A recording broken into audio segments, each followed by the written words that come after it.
A 32-year-old female with multiple skin lesions on her torso presents for a pre-employment chest radiograph. I am showing you the posteroanterior and lateral chest projections. Describe the findings.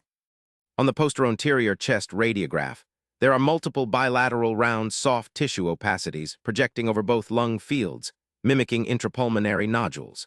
However, several of these opacities demonstrate a classic incomplete border sign, where they have a very sharp, distinct margin interface with the surrounding air, but become ill-defined or incomplete where they merge with the soft tissues of the chest wall. On the lateral projection, these nodules are clearly shown projecting outside the bony thoracic cage, within the anterior and posterior subcutaneous fat. These findings indicate multiple cutaneous chest wall neurofibromas. What is the physical mechanism behind the incomplete border sign? And what is the most common anatomical chest wall structure that can mimic a pulmonary nodule?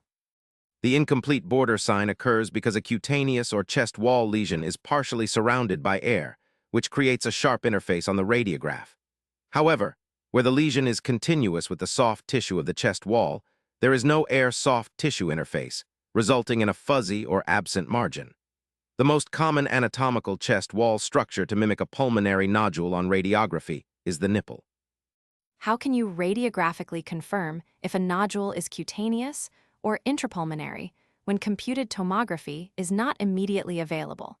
And what systemic syndrome is classically associated with multiple cutaneous neurofibromas? To confirm a cutaneous location, a repeat chest radiograph can be performed with radio-opaque lead markers placed directly over the skin lesions or nipples. If the opacity aligns precisely with the marker, it confirms its chest wall origin. Alternatively, a lateral chest radiograph or oblique views can be used.